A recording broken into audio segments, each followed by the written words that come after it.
देखिए, alt news के को फाउंडर मोहम्मद ज़ुबैर के खिलाफ एफआईआर दर्ज की गई है और उसकी वजह यह है कि अभी हाल ही में मुजफ्फरनगर महिला टीचर ने एक मुस्लिम बच्चे को उसी की क्लास के छात्रों से पिटवाया था, आपको मालूम होगा।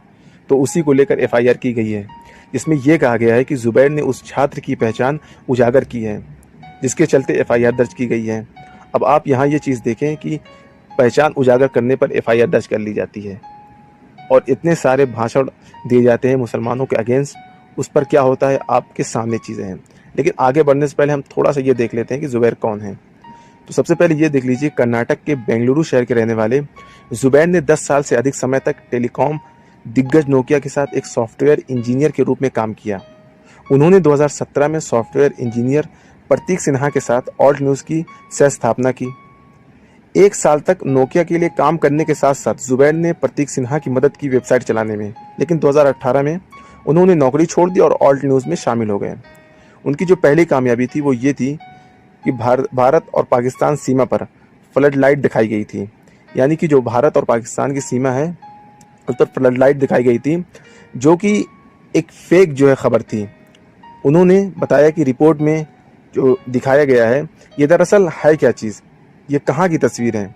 तो उन्होंने बताया कि 2006 में एक स्पेनिश फोटोग्राफर द्वारा स्पेन मोरक्को सीमा पर ये तस्वीर ली गई थी, ठीक है। तो जिस मंत्रालय ने उसको जो है रिपोर्ट किया था, उसको बताया था, उसको जो है बाद में सफाई देनी पड़ी और वो इस चीज़ पर जो है सफाई देने पर मजबूर हो गया था कि भाई ये चीज़ जो है सही नहीं है। इसी तरह वो दोनों कई झूठे दावों का पर्दाफाश किया, जिसके नतीजे में उन्हें पिछले 5 साल से ट्रोलिंग का सामना करना पड़ रहा है, यहाँ तक कि पुलिस मामलों का भी सामना करना पड़ा। आपको याद होगा कि नुपुर शर्मा की जो टिप्पणी थी पैगंबर मोहम्मद सल्लल्लाहु अलैहि वसल्लम पर, इन्होंने यानी कि आपके मोहम्मद ज़ुबैर और उनके जो साथी हैं उन्होंने इसको उजागर किया। आपको याद होगा हरिद्वार धर्म संसद, जहां पर मुसलमानों के नरसंहार की बात कही गई थी, उस वीडियो को उन्होंने उजागर किया। सीतापुर बजरंग मुनि दास जो मुस्लिम महिलाओं को बलात्कार की धमकी दे रहा था, उसकी भी वीडियो को उन्होंने फैलाया। इसी तरीके से आपको सुल्ली और बुल्ली ऐप के बारे में जानकारी होगी, जहां पर मुस्लिम महिलाओं और पत्रकारों की डील्स की जाती थी, उसका उन्होंने पर्दाफाश किया। ये सारी चीज़ें थी जिसकी वजह से ज़ुबैर लोगों के अंदर चुभने लगे थे। लोगों का मतलब आप समझ सकते हैं। अब सबसे बड़ा सवाल ये है कि ये कब इस चीज़ में सामने आया कि उनको ट्रोल किया गया। देखिए, ज़ुबैर का जो मामला था वो इतने ज़्यादा उभर कर आए, उनको टारगेट किया गया, ट्रोलिंग की गई उनकी। ये सारी चीज़ें पैगंबर मोहम्मद सल्लल्लाहु अलैहि वसल्लम पर जो टिप्पणी की थी उसके बाद जब उन्होंने इस चीज़ को फैलाया नेशनल सतह पर, इंटरनेशनल सतह पर, और जो भारत की छवि थी वो एक तरीके से सही तौर पर उभर कर नहीं आई, जिसमें सत्ता को भी ज़बरदस्त तरीके से जो है नुकसान उठाना पड़ा और उनको जो है पार्टी से निलंबित करना पड़ा नुपुर शर्मा को। ये सारी चीज़ें कहीं ना कहीं वजह जो बताई जाती है वो ये बताई जाती है कि भाई इसके जिम्मेदार ज़ुबैर हैं, क्योंकि उन्होंने इस चीज़ को किया। इस चीज़ के पीछे कोई नहीं जाता कि भाई उन्होंने सच्चाई दिखाई, जो गलत है उन्होंने उस चीज़ को दिखाया। अब हम थोड़ा सा आते हैं इस चीज़ पर कि जो नरेश टिकैत हैं वो क्या करते हैं। वो 2 बच्चों को मिलवाते हैं। अच्छा, उन 2 बच्चों को वो जो मिलवाते हैं, आपने सही चीज़ की, लेकिन क्या जिस मुस्लिम बच्चे को पीटा गया है और उसने जो है अब स्कूल को छोड़ दिया है, आपने कोई कदम ऐसा उठाया कि उसको अच्छी तालीम दी जाए? आपने ये ऐलान किया कि मैं इस कॉलेज में, इस फलाने कॉलेज में इस बच्चे का एडमिशन करवाऊंगा, मैं जिम्मेदारी लूँगा? मिलवाने को कोई भी मिलवा सकता है। अच्छे भाषण तो बहुत सारे लोग देते हैं, खुद भाजपा में बहुत सारे लोग हैं जो बड़ी अच्छी बातें कह जाते हैं, लेकिन क्या मतलब इसका?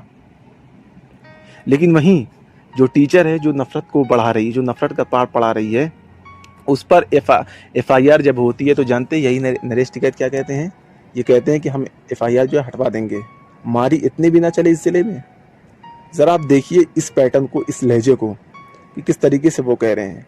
क्या यही चीज़ अगर अपोज होती, कोई मुस्लिम टीचर होती, तो क्या ये इसी तरीके से स्टैंड लेते? आप ज़रा सोचिएगा, अपने दिमाग पर जोर डालिएगा। दूसरी चीज़, अब थोड़ा सा हम इस चीज़ पर आते हैं कि इन्होंने तो चलिए मिलवा दिया, ये बात ठीक है, अच्छी बात है, लेकिन जो टीचर है, क्या आपने टीचर से कहा कि आप उसके घर वाले से माफ़ी मांगे, उसके वालिदैन से, उस बच्चे से, और गले मिलिए? आपने क्यों नहीं मिलवाया? मतलब जहाँ सूट करे आप वहाँ की चीज़ को ले ले, जहाँ ना सूट करे उसको छोड़ दें। टिकैत जो बंधु हैं जिन पर 2013 में मुजफ्फरनगर दंगे की रिपोर्ट में क्या कहा गया है, जरा मैं पढ़कर आपको सुनाता हूँ, अब उसको सुनिए। मुजफ्फरनगर के निवासियों के अनुसार राकेश टिकैत और उनके भाई नरेश टिकैत दोनों ही शहर में हुई भीषण सांप्रदायिक हिंसा के लिए प्राथमिक दोषी थे। राकेश ने कथित तौर पर 7 सितंबर को महापंचायत में भाग लिया था और पुलिस ने अपने भड़काऊ भाषणों के माध्यम से सांप्रदायिक भावनाओं को भड़काने के लिए उन पर मामला दर्ज किया था। तब टिकैत ने स्वीकार किया था कि वो महापंचायत की बैठक में शामिल हुए थे, लेकिन इसके मद्देनजर हुई हिंसा से उन्होंने अपना पल्ला झाड़ लिया। उन्होंने आरोप लगाया कि भीड़ नियंत्रण से बाहर थी और वे किसी भी नेता की बात नहीं सुन रहे थे। तो देखा आपने इस चीज़ को। देखिए, एक चीज़ बड़ी कॉमन है, आप मुस्लिम की जो छवि है ना यहाँ पे, उसका इस्तेमाल सब अपने अपने हिसाब से करते हैं। बयानबाजियाँ हो रही हैं जब ये सारे मामले उभर गए हैं। राहुल गांधी तो बहुत ज़बरदस्त तरीके से इनके साथ में हैं, पार्टियों के लोग भी हैं, लेकिन वही राजस्थान में जो हो रहा है उस पर तो मौन ये लोग हुए हैं, उस पर कार्रवाई की नहीं बात करते हैं। कहीं ना कहीं विपक्षी दल भी इसमें अपना फ़ायदा ही ढूंढते हैं। उनको बस मौका चाहिए बीजेपी को किसी तरह से घेरने का। उनके अपने राज्य में क्या हो रहा है, इनकी उन्हें कोई चिंता नहीं है।